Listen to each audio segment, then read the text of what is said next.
ખેડાના લસુંદરાની પાટીદારની દીકરી રબારી સમાજના યુવક સાથે પ્રેમ લગ્ન કરી અને ભાગી ગઈ હોવાના વિડીયો 2 દિવસથી વાયરલ થયા છે। આ વિડીયોમાં જે પ્રમાણે માતા છે, પાટીદાર માતા છે, તે કહી રહી છે કે તેમની દીકરી પરત આપવામાં આવે। ત્યારે આજે એસપીજી અને પાટીદાર આગેવાનો છે તે ખેડાના લસુંદરા પાટીદાર યુવતીના ઘરે પહોંચ્યા હતા। નમસ્કાર, હું મયુર, સ્વાગત છે સ્વરાજમાં આપનું। જે પ્રમાણે આજે એસપીજીના અને પાટીદાર આગેવાનો એટલે કે અલ્પેશ પટેલ, દિનેશ બાંભણિયા, વરુણ પટેલ સહિતના જે પાટીદાર આગેવાનો છે તે લસુંદરા પહોંચ્યા હતા। અને લસુંદરા જે પાટીદાર યુવતી જે છે કે જેમણે રબારી યુવક સાથે પ્રેમ લગ્ન કર્યા છે તેમના પરિવાર સાથે તેમણે બેઠક કરી હતી। આ બેઠકમાં નિર્ણય લેવામાં આવ્યો છે કે દીકરીને પરત કઈ રીતે લઈ આવવામાં આવે, એટલે કે આગામી દિવસોમાં રબારી સમાજના જે આગેવાનો છે તેમની સાથે પણ પાટીદાર આગેવાનો બેઠક કરવાના છે। પરંતુ તે પહેલાં જ્યારે પાટીદાર આગેવાનો ત્યાં લસુંદરા પહોંચ્યા છે, ઉલ્લેખનીય છે કે 2 દિવસ પૂર્વે એક વિડીયો માતાનો વાયરલ થયો હતો। આજ પાટીદાર માતા છે કે જેમણે કહ્યું હતું કે તેમની દીકરી જે છે તે રબારી યુવક સાથે ભાગી ગઈ છે, એટલે કે પ્રેમ લગ્ન કરી લીધા છે અને તેમને પરત લાવવામાં આવે તેવી માંગ તેમણે કરી હતી। અને પાટીદારો આગેવાનો છે તેમની પાસે, તેમજ ઠાકરસિંહ રબારી છે તેમની પાસે આ માંગ કરવામાં આવી હતી। ત્યારે આજે પાટીદાર આગેવાનો દિનેશ બાંભણિયા, વરુણ પટેલ, અલ્પેશ પટેલ સહિતના જે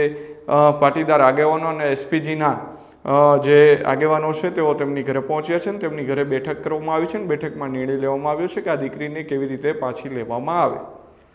રબારી સમાજ સાથે પણ બેઠક કરશે, પરંતુ તે પહેલાં અલ્પેશ પટેલ, દિનેશ બાંભણિયા અને વરુણ પટેલ જે છે તેમણે એક પ્રેસ કોન્ફરન્સ કરી હતી। સામાજિક આગેવાનો આપણી સાથે મુલાકાત છે, શું વાતચીત થઈ અને આપ હવે શું અપેક્ષા રાખો છો? હું તો એક જ અપેક્ષા રાખું, સાહેબ, મારી દીકરી મને પાછી લાવી આપો। એના વિકલ્પ કયા રહેશે, સામાજિક રીતે કે અન્ય કોઈ કાયદાકીય વિકલ્પ આપણે વિચારીએ? વિકલ્પમાં તો એવું શું કહું સાહેબ, કોઈ દાડ એવી છોકરી હતી જ નહીં મારી, સારી ભણવામાં, એવી એનું વર્તન કેવું કોઈ દાડ એવું ખરાબ લાગ્યું નહીં કે અમે એનો મોત શોખ કંઈ એવું પૂરું નહીં કર્યું, એવું કશું જ બનતું નહીં સાહેબ। એ કોઈ અંગત છોકરા જોડે વાતચીત એવું કંઈ મને લાગ્યું જ નહીં। બેન, આખો સમાજ તમારી સાથે છે, સમાજને શું અપીલ કરશો? સમાજને હું જ કહું, સાથે બધા હળી મળી, એસપીજી ગ્રુપને બધા હળી મળીને મારી છોકરી પાછી લાવવાનો પ્રયત્ન કરો। બેન, આજે સમાજના આગેવાનો તમારા ઘરે આવ્યા હતા, આપણે શું સમાજના આગેવાનો સામે રજૂઆત, શું વાત કરી? બસ હું એમને એ જ કહું, મારી છોકરી મારી પાસે જ લાવો। શું વાત કરી આપણે? મારે તો એ જ કહેવું કે બધા હળી મળી, કઈ વિખવાદ કઈ થાય નહીં, રબારી સમાજ સાથે હળી મળી બધા ભેગા થઈને મારી છોકરીની માગણી કરો કે અમને અમારી દીકરી પાછી આપો, પટેલ સમાજની। હા સાહેબ, એ તો ખરે જ। છોકરીનું કોઈ દિવસ વર્તન એવું નથી, આવવું જવું, બેસવું ઉઠવું કાયમ રેગ્યુલર જ હતું, કઈ વહેલા મળી આવવું, એવું કોઈ એવો દિવસ એવો નહીં બન્યો કે આવી હોય ના આવી હોય, કઈ પિક્ચર જોવા જતી રહી હોય, કોઈ દિવસ એવું કોઈ વર્તન જ નહીં। રેગ્યુલર જતી, રેગ્યુલર આવતી, આ જ એનું કાયમી નિયમ જ હતો। એને તો નાનપણથી જ મેં બહાર મૂકી, પણ એ ઘરે આવવા માટે તો કાયમ વ્યાકુલ જ રહે કે ક્યારે જલ્દી ઘરે જતી રહું। અને આ વખતે તો એવું, આટલી 18 વર્ષની ઉંમરમાં પહેલી વાર જ આવું બન્યું કે આટલા ટાઈમે ઘેર ના આવી। એસપીજી અને પાસના આગેવાનો દ્વારા ગઈકાલે અમારી પાસે આ માહિતી આવતા સોશિયલ મીડિયા થ્રુ અમે પરિવારનો સંપર્ક કર્યો અને આજે સમગ્ર ટીમ સાથે સમગ્ર ગુજરાતના પાટીદાર આગેવાનો સાથે ચર્ચા કરીને અમે લોકોએ આજે એક નિર્ણય લીધો છે કે આ દીકરીને પરત લાવવાની થાય છે। આ દીકરીને પરત લાવવા માટેના જે કંઈ પ્રયાસો થઈ રહ્યા છે તેમાં અમારે એસપીજી વતી અલ્કેશભાઈ, પૂર્વિનભાઈને ટીમ મહેનત કરી રહી છે, ગૌરાંગભાઈના અધ્યક્ષસ્થાને, સાથે પાસના વરુણભાઈ અને તમામ આગેવાનો આ ટીમમાં જોડાયા છે। મુખ્ય વિષય એ છે કે કોઈ પણ સમાજની દીકરી કોઈ પણ સમાજના પરિવારના લોકો સાથે લગ્ન કરે ત્યારે માતા પિતાને જાણ હોવી જોઈએ અને માતા પિતા આ બાબતથી દુઃખી ના થાય એના માટેના પ્રયાસો થાય। ગઈકાલે 2 દિવસ પહેલાં રબારી સમાજ દ્વારા ખૂબ જ સરાહનીય પગલું લેવામાં આવ્યું અને એ દીકરીને પરત લાવી અને સામાજિક રીતે એક સુલહ જળવાઈ રહે એ રીતે બંને સમાજોએ દીકરીને પરત સોંપીને એક ગુજરાતમાં ઉદાહરણ પૂરું પાડ્યું છે। ત્યારે અમે રબારી સમાજ પાસે અપેક્ષિત છીએ કે અમારી દીકરી અમને પરત આપવામાં આવે અને સમાજના લોકો આ ઉપર ગંભીરતાથી વિચારે। દીકરીને પરત લાવવા માટેના જે કંઈ આયોજનો છે તે ખૂબ જ ગંભીરતાપૂર્વક થશે અને દીકરીને પરત લાવવી એ જ અમારો ધ્યેય છે। એના તમામ રસ્તાઓ અપનાવવામાં આવશે। દિનેશભાઈ, ખાસ કરીને પરિવારની જે માતા છે, માતાએ એવી પણ માગણી કરી છે અંદર તમારી સમક્ષ કે સમાજનું એક બંધારણ પણ બનાવવામાં આવે છે. એ બાબતમાં શું વિચાર?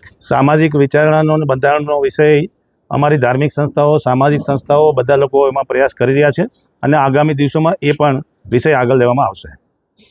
દીકરી 18 વર્ષથી મોટી દીકરી કાયદાકીય લડત કઈ રીતે આપતો? કારણ કે જો દીકરી ના પાડે તો આવા સંજોગોમાં આગામી રણનીતિ તમારી શું હશે? દીકરી ના પાડવાનો વિષય પછી આવે છે, પહેલાં દીકરી અમારી સામે આવે. જે રીતે અત્યારે દીકરીની સંતાડવામાં આવી છે, દીકરી સાથે વાતચીત કરવામાં નથી આવતી. જો ખરેખર દીકરી પોતાની મરજીથી થઈ છે તો એના ફોન કોલ્સથી લઈને શું કામ બંધ કરી દેવામાં આવ્યા છે? દીકરીને અહીંયા લાવવી જોઈએ અને અમારી સાથે વાતચીત કરે, સમાજના આગેવાનો આવીને વાતચીત કરે, પરિવારના લોકો વાતચીત કરે, પછી યોગ્ય નિર્ણય લઈશું. દિનેશભાઈ, જે પ્રકારે દીકરી ગુમ થઈ છે કઠલાલથી, જાણવા જો કઠલાલમાં આવી છે, તેમ છતાં તે દીકરીને મોડાસાની અંદર કેમ હાજર કરવામાં? જો કાયદાકીય જોગવાઈ મુજબ દીકરી સ્વતંત્ર રીતે પોતાનો અભિપ્રાય આપતી હોય, પરંતુ આમાં ખાસ કરીને મેં કીધું એમ કે દીકરીને શું કામ છુપાવવામાં આવે છે, શું કામ દીકરીથી સંપર્ક વિહોણા કરવામાં આવે છે? એટલે એ પરિવારને પણ અમે વિનંતી કરી રહ્યા છીએ કે આજે પાટીદાર સમાજ આ દીકરીને પરત લાવવા માટે તમામ પ્રયત્નો કરવાની છે અને આપ સામાજિક સુલેહ જળવાઈ રહે, વર્ગ વિગ્રહ ન થાય, દરેક સમાજ પોતપોતાની દીકરી અને પરિવારો માટે પોતાની બંધારણ મુજબ જે કંઈ જોગવાઈઓ છે એ મુજબ તમારી પાસે અમે માંગણી કરી રહ્યા છીએ અને જલ્દીથી આનો ઉકેલ આવે એવું સમાજના આગેવાનો આમાં ઇન્ટરેસ્ટ લે અને દરેક ઠાકરસિંહભાઈ સહિતના જે કંઈ સમાજના લોકો છે એ આમાં રબારી સમાજ વતી સમાજના લોકો એના પરિવારનો સંપર્ક કરીને અમારી દીકરી અમને પરત અપાવે. દિનેશભાઈ, થોડા ટાઈમ પહેલા પાટીદાર અને એની સિવાયના અન્ય સમાજો ચળવળ ચલાવી હતી અને સરકારમાં આ અંગે નિર્ણય કરવામાં આવે તેવી એક લડત ચલાવી હતી. નિયમોમાં સુધારા કરવામાં આવ્યા, પરંતુ તમારી જે માંગણી હતી કે માતા પિતાને જાણ હોવી જોઈએ, એ સુધારો ના કર્યો એટલે આ દિવસો આવ્યા એવું માનો છો? સરકારે જે સુધારો કર્યો છે એની હજી અમલવારી બાકી છે. 30 દિવસના વાંધા વચકા લેવાનો હજી એમાં અને સૂચનો આપવાનો પ્રક્રિયા ચાલુ છે. સરકાર કાયદો બનાવશે નહીં બનાવશે એ પછીનો વિષય છે, પરંતુ આ કેસને રિલેટેડ વાત કરીએ તો દરેક સમાજ એવું ઈચ્છે છે કે પોતાના દીકરી સારા પરિવારમાં અને એના માતા પિતાની મંજૂરીથી જાય. એટલે ખાસ કરીને કોઈ પણ દીકરી સાથે છેતરપિંડી થાય છે તો એ રોકવાનો આ પ્રયાસ છે. અલ્કેશભાઈ, દીકરીનો વિષય છે અને આજે પરિવાર સાથે મુલાકાત કરી, સાથે સાથે સમાજના આગેવાનો પણ જોયા. શું કે જો સૌ પ્રથમ તો અત્યારે પાસની ટીમ વરુણભાઈ છે, દિનેશભાઈ છે, અમારે એસપીજી ગાંધીનગર છે, ગૌરાંગભાઈની અધ્યક્ષતા હેઠળ ચાલે છે. તો અમારો પહેલાં એસપીજીનો રોલ જ આ છે કે સમાજનું રક્ષણ કરવું, સામાજિક રક્ષણ. કારણ કે સામાજિક સંસ્થાઓ તો ઘણી બધી છે, પણ રક્ષણ કરવું એ એસપીજીનો. એટલે દીકરી આવી રીતે ક્યાંક લવ મેરેજ કરે છે તો એની પાછળ કઈ રીતે છેતરપિંડીના બનાવો બને છે કે આજે ધારો કે દીકરી 25 વર્ષની મા બાપ સાથે રહીને એના પ્રેમથી ઉછરેલતી હોય અને 2 જ વર્ષના પ્રેમમાં જો કોઈ બી દીકરા જોડે આવી રીતે ભાગી જતી હોય તો એ ક્યાંક ને ક્યાંક ફોસલાઈને ક્યાંક એ દીકરીની પાછળનું કે પારિવારિક જોવાતું હોય છે કે કેટલી ગર્ભ શ્રીમંત છે, તો એની ક્યાંક જમીન જાયદાદ, ક્યાંક ખેતીવાડીનો પ્રશ્ન હોય તો એની ક્યાંક ને ક્યાંક પ્રોપર્ટીના લઈને આવી રીતે બગાડી જાય. તો જ્ઞાતિની અંદર આવા અસામાજિક તત્વો, કોઈ પણ જ્ઞાતિ હોય, હું જ્ઞાતિમાં માનતા નથી અમે, પણ આવા અસામાજિક તત્વો જો આવી રીતે આવા પગલાં ભરતા રહેશે તો આપણે આવી રીતે સમાજની કેટલીય દીકરીઓ, કારણ કે કોઈ પણ સમાજની દીકરી હોય એની સાથે આ પ્રશ્ન બની શકે છે. તો અમે આ સમાજ જોડે, પાટીદાર સમાજને એવી અપેક્ષા છે કે એ દીકરી જે રીતે ત્યાં બીજી દીકરીને પાછી લઈ આવ્યા, જે રબારી સમાજ, ચૌધરી સમાજમાં ગઈ હતી, તો એ જ સામાજિક આગેવાનો આગળ પડીને અમારી પાટીદાર સમાજની દીકરીને આવી રીતે ઘર પરત મોકલે અને સમાધાન રૂપે આવી રીતે એક નિરાકરણ લાવે કે જેથી કરીને દીકરીનું પરિવાર સુખી રહે અને એને સાંત્વના મળે. ખાસ કરીને ગઈકાલે તમે કહો છો એમ તમને સોશિયલ મીડિયાના માધ્યમથી ખબર પડી, અત્યાર સુધીના કેવળ પ્રયાસો હતા સમાજના રબારી સમાજ સાથે વાત કરવાનો, કેવો ઉકેલ આવે એવું લાગે? ચોક્કસથી કાલે જ અમને તો હજી તો જાણ થઈ છે સોશિયલ મીડિયામાં માધ્યમથી, તો તરત જ અમે આવી રીતે વાતચીત ચાલુ કરી પરિવારના ક્યાંક ને ક્યાંક સંપર્કમાં રહેવા માટે. તો પારિવારિકના ક્યાંક ને ક્યાંક સાથે સંપર્ક થઈને અમે વાત, આપણે શું નામ હતું ભાઈનું, એની આપણે ભાઈ જોડે વિપુલ અને ગામના પરિવારના વિપુલ અને વીરુ બંને સાથે સંપર્ક થયો એસપીજીનો, અને એમણે વાતચીત કરી અમારી સાથે. ટોટલી જે હકીકત હતી કે કઈ રીતે બનાવ બન્યો છે બધી વાત કરી. સામે કયો પરિવાર છે રબારી સમાજનો તે એમની જોડે બી વાત થઈ. લે રબારી સમાજના આગેવાન જોડે વાત કર્યા પછી અમારા રબારી સમાજને એવું અમને લોકોએ આહવાન આપ્યું છે કે ભાઈ ગમે તે કરીને અમે તમને મદદ કરીશું કે તમારી જે પણ દીકરી છે જે જગ્યાએ જે પરિવાર સાથે છે પરિવાર સાથે સંપર્ક કરીને અમે વાતચીત કરીને અને એ પરિવારની દીકરી તમને કેવી રીતે પછી મળે એનો પ્રયાસ અમે 100% મજબૂતથી કરીશું એમ.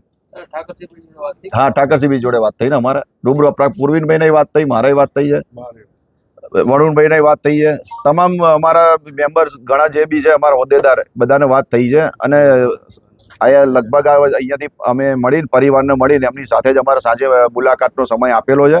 તો હમણાં જ અમારી એમની પર્સનલ મિટિંગ થવાની છે, જે બેસીને અમે શાંતિથી કઈ રીતે એનું નિરાકરણ આવે એની ચર્ચા કરવાના છીએ.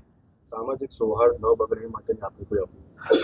ખાસ કરીને અમે ક્યારેય એવું ઈચ્છતા નથી કે કોઈ પણ સમાજ હોય, આજે અમારા સમાજની દીકરી છે, કાલ ઉઠીને કોઈ બીજા સમાજની બી દીકરી જતી હોય છે, તો એવું અમે ક્યારેય નહીં ઈચ્છતા કે વર્ગ વિગ્રહ થાય કોઈ પણ સમાજને લઈને. આજે અમે સામાજિક આવો પ્રશ્ન બન્યો છે તો અમારા માત્ર પરિવાર જોડે ચર્ચા કરવાનો વિષય હોય, ના તો આખા સમાજ જોડે એવો કઈ વર્ગ વિગ્રહનો વિવાદ આવે. સમાજના આગેવાનોને આગળ લાવવા પડે દરેક સમાજના, કે જેથી કરીને એ પરિણામ સુધી પહોંચી શકીએ કે એનું સોલ્યુશન આવી જાય, કે આવો કોઈ વર્ગ વિગ્રહ ના થાય એવી બી અમારી સાથે સાથે અપીલ થતી હોય છે દરેકે દરેક સમાજમાં. ઓવર